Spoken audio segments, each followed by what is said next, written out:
Hello everyone, આજે આપણે ધોરણ 6 વિષય સંસ્કૃત અને એમાં 7મું પાઠ છે કરોતી. તેનું ગુજરાતી થાય છે કરે છે. ક્રિયા દર્શાવતા પદને ક્રિયાપદ કહે છે. બાળકોએ ક્રિયાપદ સમજીને વ્યવહારમાં તેનો ઉપયોગ કરવાની છે. એટલે આપણે બાળકો અમુક ક્રિયા કરતા હોય, જેમ કે રમવું, વાંચવું, લખવું, ગાવું, પીવું, ચાલવું, બોલવું, હસવું, આ બધા ક્રિયા છે. આ પાઠમાં સંસ્કૃત ભાષાના કેટલાક ક્રિયાપદો અને તેની સાથે કર્તા તરીકે આવી શકે તેવા કેટલાક નામપદો આપવામાં આવ્યા છે. આ નામપદો સાથે ક્રિયાપદો આવતા એક પૂર્ણ વાક્ય બને છે. તો આ પાઠની અંદર આપણે ક્રિયાપદો શીખવાના છે કે સંસ્કૃત ભાષામાં કઈ કઈ ક્રિયા છે અને તે ક્રિયાને આપણે ગુજરાતીમાં શું કહેવામાં આવે છે. તો આ પાઠનો અભ્યાસ કરતાં પહેલાં આપણે તેનું શબ્દાર્થ પહેલાં જોઈ લઈએ. આપણે પહેલાં ટિપ્પણીમાં જોઈએ તો ટિપ્પણીમાં પેલું જે સંસ્કૃત શબ્દ છે ખેલતી.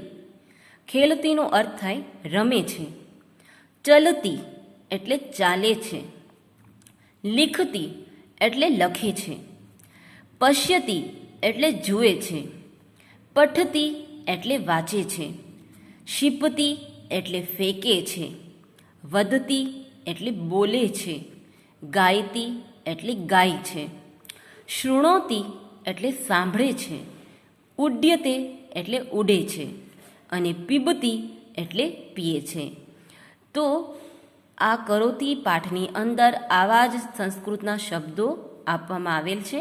તો આપણે પહેલાં શબ્દાર્થ જોઈએ અને શબ્દાર્થ જોયા પછી આપણે આ પાઠનું એક એક વાક્યનું ભાષાંતર ગુજરાતીમાં શું થાય છે તે આપણે સમજતા જશું.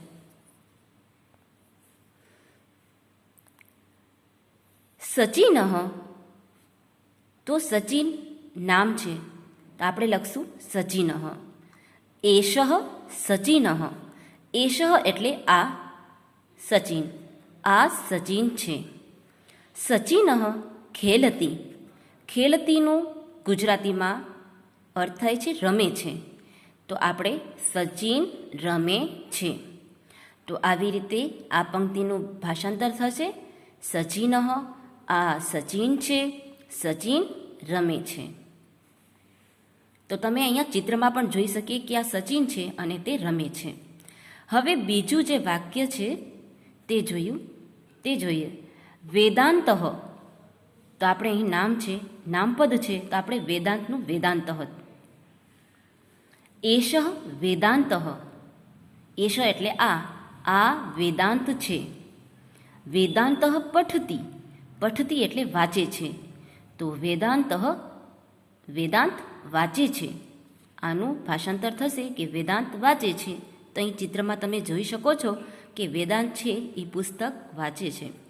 તો અહીં ભાષાંતર વેદાંત, આ વેદાંત છે, વેદાંત વાંચે છે. આગળ દિવ્યા. એષા દિવ્યા. અહીં તમે જોઈ શકો છો કે આગળના જે બે ચિત્રમાં સચિન અને વેદાંત એ પુલ્લિંગ નામ હતા. તો પુલ્લિંગ નામની સાથે એષઃ હતું. તો અહીં દિવ્યા છે એ સ્ત્રીલિંગ નામ છે. તો સ્ત્રીલિંગ નામની સાથે આપણે એષઃની જગ્યાએ એશાનો પ્રયોગ કરવાનો હોય છે. તો દિવ્યાની સ્ત્રીલિંગ છે તો સ્ત્રીલિંગ આપણે એનો પ્રયોગ કરશું. દિવ્યા, તો દિવ્યાનું દિવ્યા. એશા દિવ્યા. એશા એટલે આ દિવ્યા છે. લિખતી. લિખતી એટલે લખે છે. દિવ્યા લખે છે. તો આ પંક્તિનું ભાષાંતર દિવ્યા, આ દિવ્યા છે, દિવ્યા લખે છે.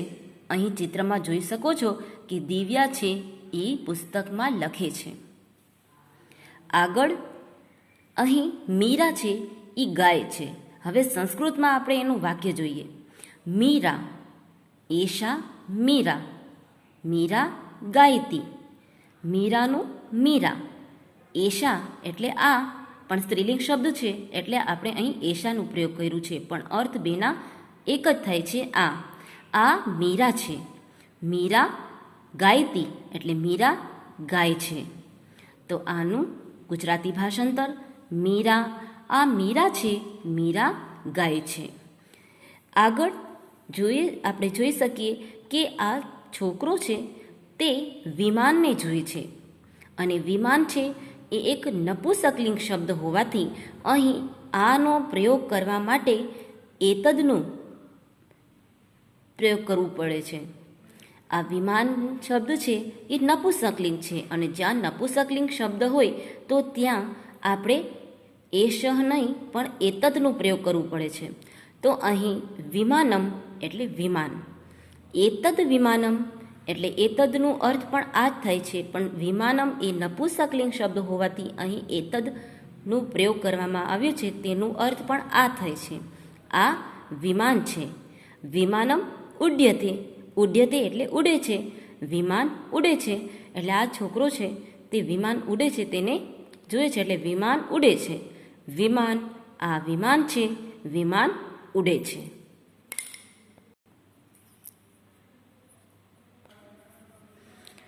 હવે આપણે જોઈએ કે જે વિવેક નામનો છોકરો છે એ પશ્યતી એટલે જુએ છે. તો એનું સંસ્કૃતનું વાક્ય છે વિવેકઃ એષઃ વિવેકઃ વિવેકઃ પશ્યતિ. વિવેક નામપદ છે તો એનું વિવેક થશે.